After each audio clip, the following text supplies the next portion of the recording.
El Señor esté con ustedes. Del Santo Evangelio según San Juan. En aquel tiempo Jesús se retiró al monte de los Olivos y al amanecer se presentó de nuevo en el templo, donde la multitud se le acercaba, y él, sentado entre ellos, les enseñaba. Entonces los escribas y fariseos le llevaron a una mujer sorprendida en adulterio, y poniéndola frente a él, le dijeron: Maestro, esta mujer ha sido sorprendida en flagrante adulterio. Moisés nos manda en la ley apedrear a estas mujeres. ¿Tú qué dices? Le preguntaban esto para ponerle una trampa y poder acusarlo. Pero Jesús se agachó y se puso a escribir en el suelo con el dedo. Como insistían en su pregunta, se incorporó y les dijo: aquel de ustedes que no tenga pecado, que le tire la primera piedra. Se volvió a agachar y siguió escribiendo en el suelo. Al oír aquellas palabras, los acusadores comenzaron a escabullirse uno tras otro, empezando por los más viejos, hasta que dejaron solos a Jesús y a la mujer, que estaba de pie junto a él. Entonces Jesús se enderezó y le preguntó: Mujer, ¿dónde están los que te acusaban? ¿Nadie te ha condenado? Ella le contestó: Nadie, Señor. Y Jesús le dijo: tampoco yo te condeno. Vete y ya no vuelvas a pecar.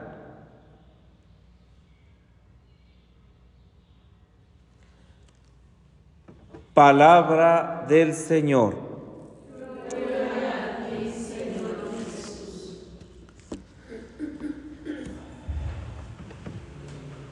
¿Cuánto cuidado hemos de tener cuando hacemos o emitimos juicios en contra de una persona, bien sea en contra de alguien lejano o de alguien cercano?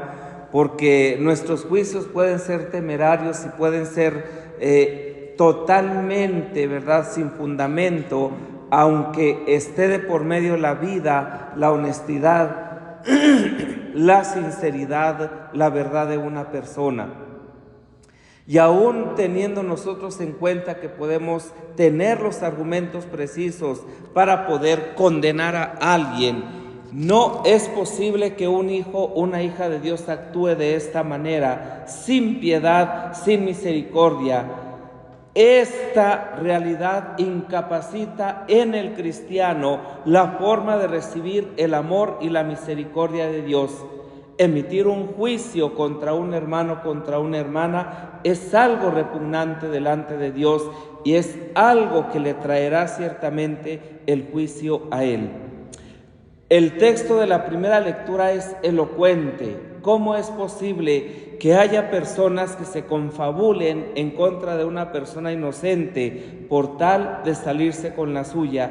Pero es más grande todavía la capacidad de ir llevando un juicio desde la verdad y desde la honestidad, que va a desembocar en la muerte del pecador, que es lo que Dios no quiere. Y precisamente desde esta perspectiva nosotros podemos encontrar el sentido auténtico de nuestra relación con Dios y de la verdad.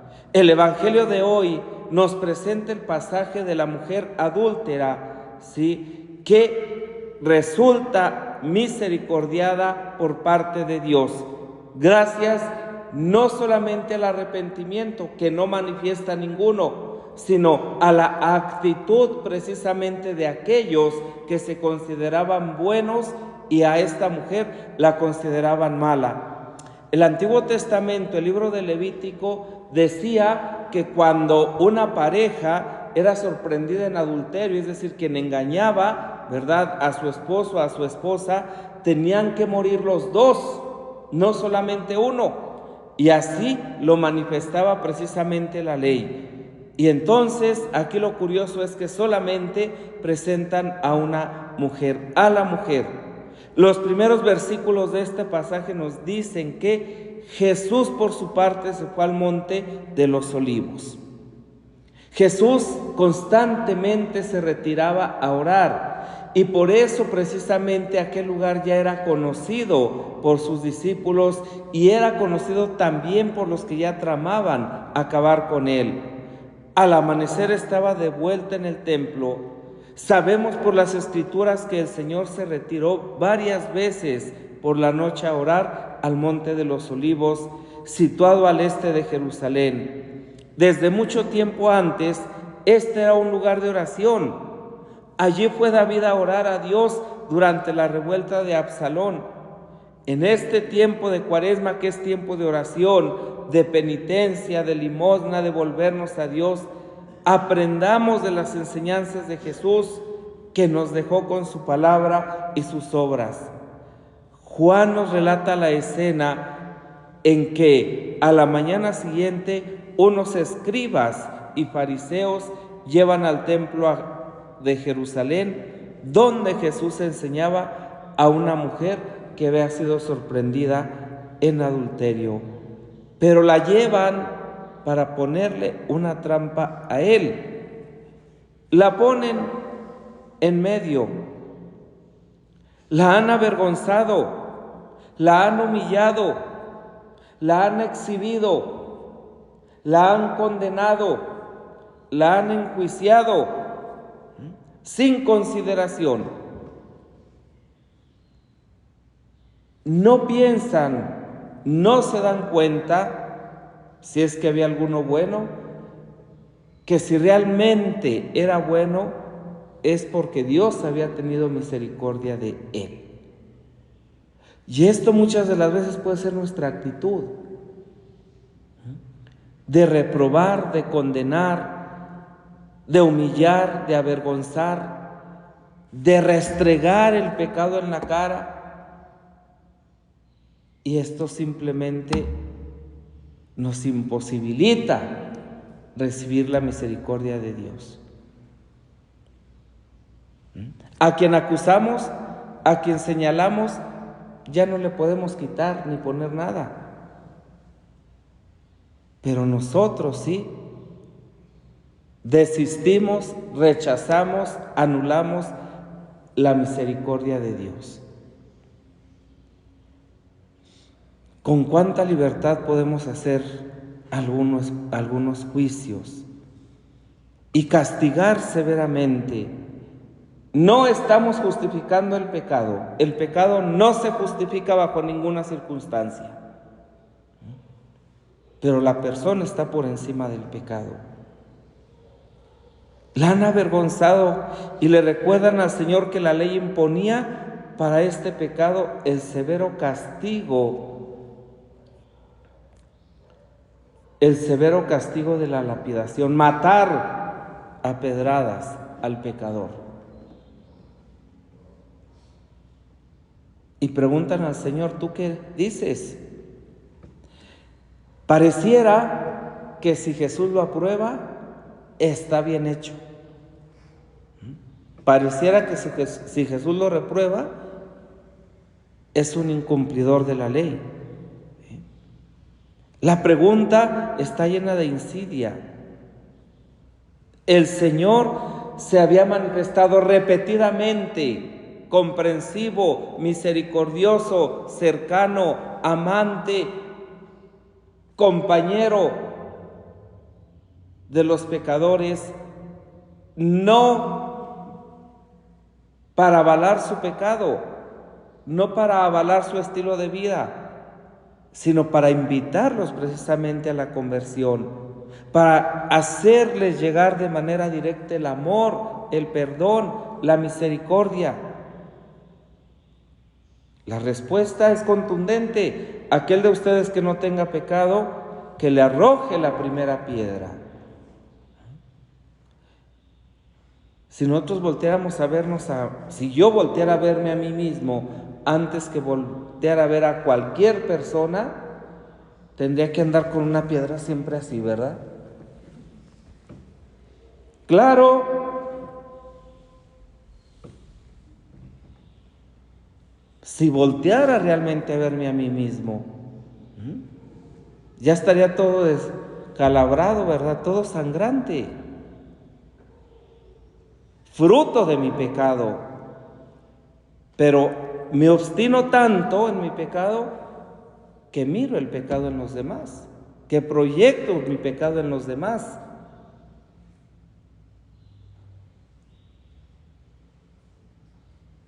¡Qué terrible es esto! Desde el punto legal, desde el punto de vista legal o canónico, ¿verdad? Jesús eleva esto a un plano más alto todavía. No es la ley la que salva, y tampoco es la ley la que condena. Aunque a una persona se le imponga la pena de muerte, esa persona puede ser la más libre para morir. Entonces, ¿verdad? El Señor no viola la ley, pero no quiere dejar lo que Él estaba buscando, porque había venido a salvar lo que estaba perdido.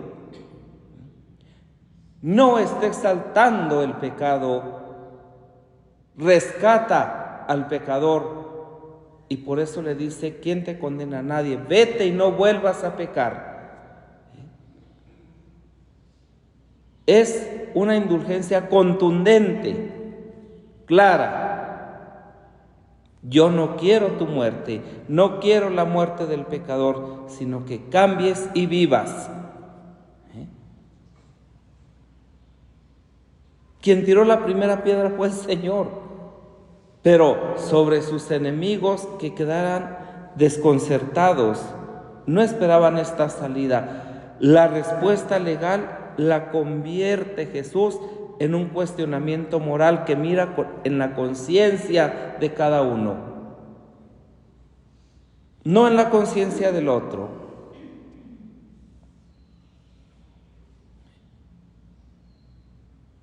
San Agustín nos dice que pasados unos minutos el Señor levantó la vista, quedó solo Jesús y la mujer de pie en medio, la miserable y la misericordia. Este fue precisamente uno de los textos que el Papa Francisco puso de relieve en la bula del año jubilar de la misericordia. Para que nosotros podamos vivir y experimentar este amor y esta misericordia, es necesario reconocer nuestro pecado. La mujer temblorosa y Jesús lleno de bondad manifiestan ambos esta empatía en cuanto a recibir y a dar el amor y la misericordia de Dios. Se levanta, Jesús no la avergüenza, Jesús no le restrega sus pecados en la cara, Jesús la indulta. No añadió palabras de arrepentimiento, nunca le dijo la mujer: Señor, perdóname, Señor, dame un corazón puro, Señor, dame un corazón nuevo, Señor, nada. El tono de su voz, su mirada agradecida mostraba bien claro su confianza en Él y que estaba dispuesto a recomenzar una vida nueva. En el alma de la mujer, manchada por su comportamiento y por la pública vergüenza, se ha realizado un cambio profundo que solo podemos descubrir y palpar con la fe. Se cumplen en ella las palabras del profeta Isaías que leemos en la primera lectura de la misa de hoy. Jesús tampoco la condena. Él aquel que no teniendo pecado estaba en condiciones de tirar la primera piedra, la perdona.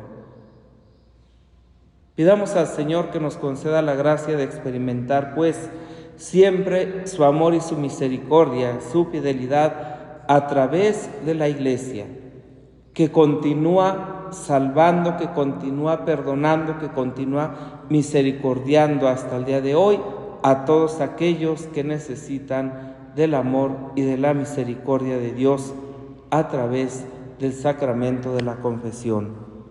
Que seamos fieles a este proyecto de amor y de misericordia y seamos compasivos y misericordiosos con nuestros hermanos, con nuestras hermanas.